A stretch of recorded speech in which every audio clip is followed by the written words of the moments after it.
नमस्कार दोस्तों, आज एक और जजमेंट के साथ मैं आपके सामने हाजिर हुआ हूं और आज हम बात करेंगे सुप्रीम कोर्ट में जो जस्टिस एम संद्रेश और जस्टिस सतीश चंद्र शर्मा की जो बेंच है उसने एक महत्वपूर्ण निर्णय दिया है ये जजमेंट।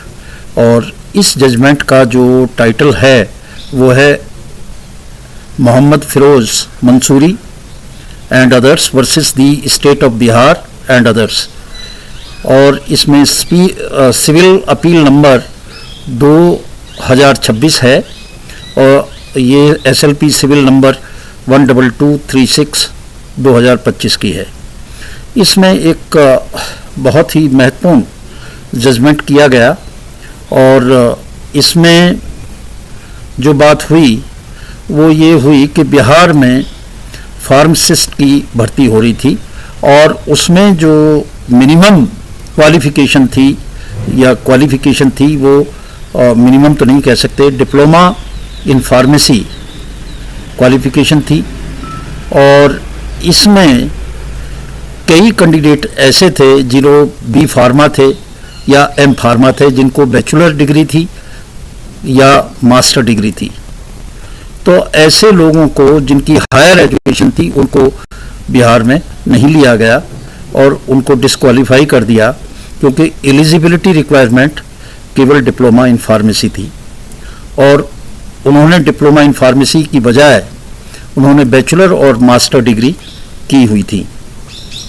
जो रूल 6(1) फार्मेसी एक्ट 1948 के विरुद्ध था और उन्होंने इस रूल को चैलेंज किया और उन्होंने कहा कि भाई हायर जो डिग्री वाले हैं उनको ले लेना चाहिए और आप कह रहे हैं कि आपकी जो हायर एजुकेशन है ये ठीक नहीं है। परंतु इसकी उसमें वो हाई कोर्ट गए, हाई कोर्ट ने भी बात नहीं मानी और फिर वो सुप्रीम कोर्ट गए और सुप्रीम कोर्ट ने जो अपील करता थे ऐसे कैंडिडेट, उनके तर्कों का विरोध करते हुए राज्य ने जो नियम बनाए हैं उनका समर्थन किया और तर्क उन्होंने देते हुए कहा कि जो डिप्लोमा धारक हैं वो सार्वजनिक स्वास्थ्य भूमिकाओं के लिए महत्वपूर्ण केंद्रित व्यवहारिक अस्पताल प्रशिक्षण, जिसमें 500 घंटे अनिवार्य होते हैं, जबकि डिग्री धारक जो हैं उनके पास उससे बड़ा व्यापक उद्योग उन्मुख पाठ्यक्रम है और जो ऊंची जो चीज़ें हैं उनके लिए है और उनके लिए नौकरी के रास्ते भी बहुत सारे दूसरे खुले हुए हैं।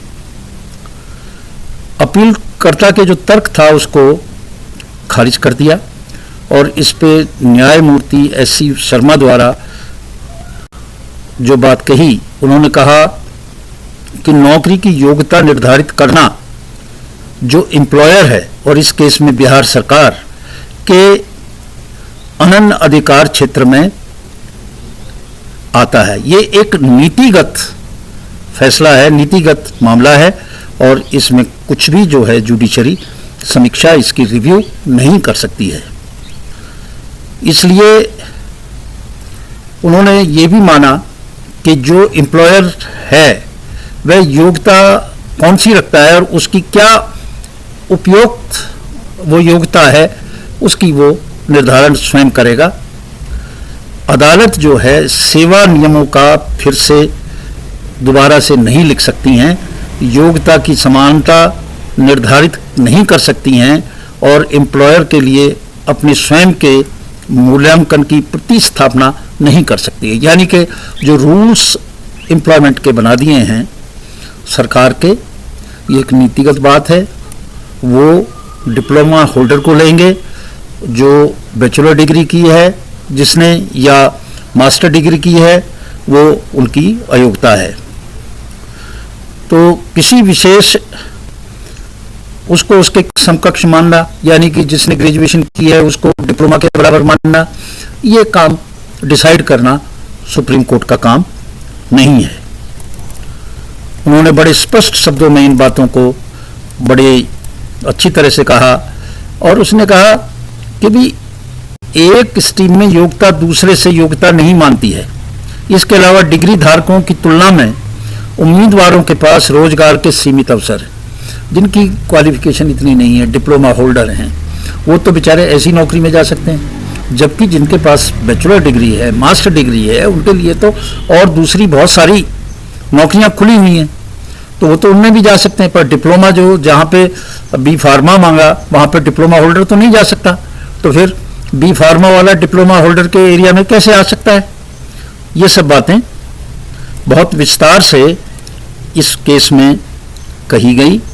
तो अगर मैं इसको संक्षिप्त में कहूँ तो बात यह है कि न्यूनतम योग्यता तो बहुत लोगों ने सुनी है कि भाई मिनिमम ये क्वालिफिकेशन होनी चाहिए, पर मैक्सिमम के आधार पर किसी को अयोग्य किया जाए, ऐसी घटना शायद ही सुनने में आती है। इस केस में यही हुआ कि जो बैचलर डिग्री होल्डर थे या मास्टर डिग्री होल्डर थे उनको एलिजिबल नहीं माना गया, केवल डिप्लोमा जो धारक थे उनको ही इसमें माना गया कि वो लोग एलिजिबल हैं। बहुत सारी जगह होता है, हमने देखा है कि कई बार बहुत छोटी नौकरी के लिए बड़ी ऊंची ऊंची डिग्री, पीएचडी और पता नहीं क्या क्या लेके आ जाते हैं, तो जो नीचे के लोग हैं उनको वो जगह नहीं मिल पाती। भाई जिनको पीएचडी है, जिनको ऊंची डिग्री है, वो कुछ लिए तो और भी जगह खुली हुई हैं, तो जो ये नीचे की नौकरी है